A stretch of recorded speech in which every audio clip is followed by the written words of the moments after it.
Tutor Edwin, muy buenas noches. Me presento, mi nombre es Jenny Lorena Herrera del curso de Perspectivas Etnoeducativas. En esta noche voy a tratar lo que son los enfoques de las comunidades étnicas en Colombia y Latinoamérica. Empezamos con el primer enfoque, que es la educación intercultural bilingüe. Esta se establece como una política educativa que permitió la innovación con las escuelas rurales y las escuelas urbanas, donde se puede formar a los niños en lo que tiene que ver con sus saberes, con su cultura, con su política, con su religión, también con sus valores lingüísticos, sociales y económicos. Se puede rescatar la historia, a partir de esta política se puede rescatar la historia con el devenir de los años, que ha perdido valor por la migración, ha perdido valor porque no se ha enfatizado en las políticas educativas, porque no han sido fuertes. Entonces podemos decir que esta política educativa intenta rescatar todo aquello que se ha perdido en las culturas étnicas, en los raizales, en los palenqueros, en los afrodescendientes también. El siguiente enfoque nos habla de la etnoeducación. ¿Qué permite la etnoeducación a través de la política?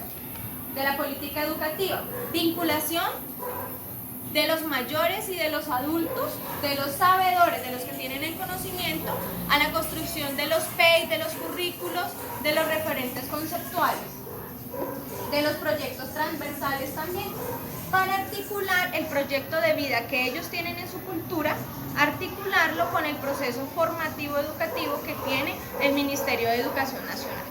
Porque se quiere articular este conocimiento de los mayores con el conocimiento que hay en el Ministerio de Educación, en el que es generalizado, homogenizado.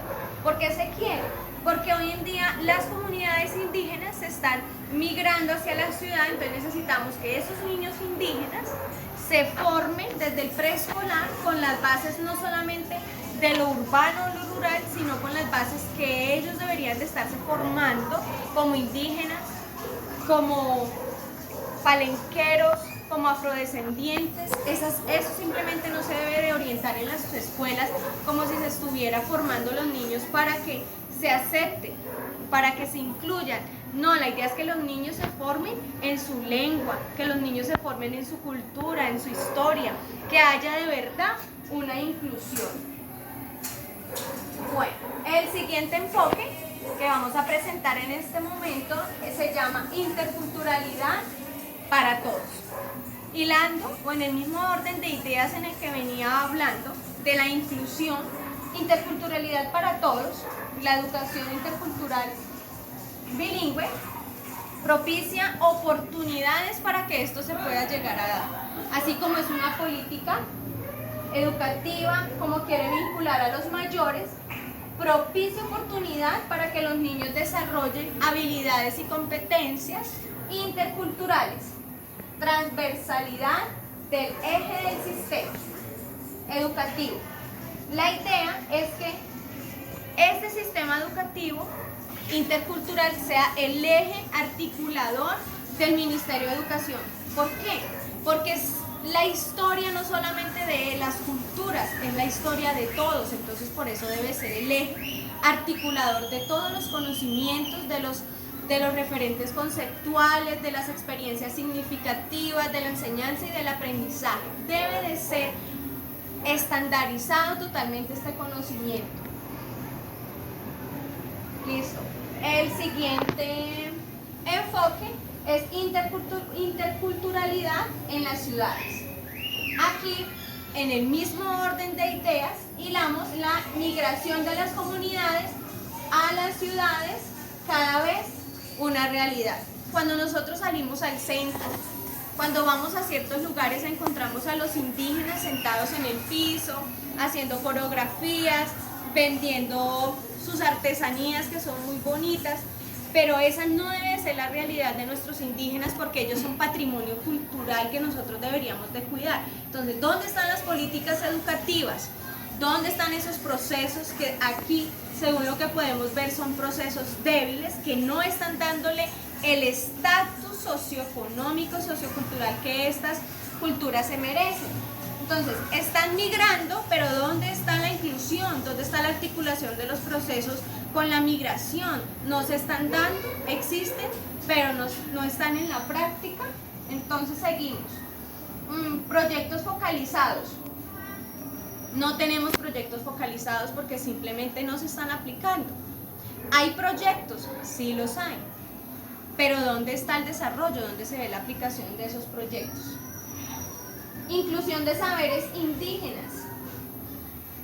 Pues es lo ideal, que se dé en los planes de estudio, se dé la inclusión de esos saberes, para que los niños que están llegando por la inmigración se sientan como en casa, se sientan incluidos y se sientan acogidos sobre todo. Debilidad en los programas de inclusión de saberes.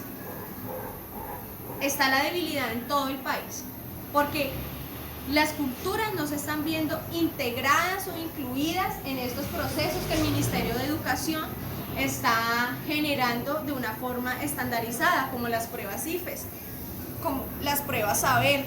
Estas pruebas van estandarizadas para todos, zona rural, zona urbana, sin tener en cuenta que la brecha de saberes, de conocimiento es inmensa, porque no hay personal suficiente en la zona rural. Uno solo para 5 grados, uno solo para una escuela nueva se llama este programa.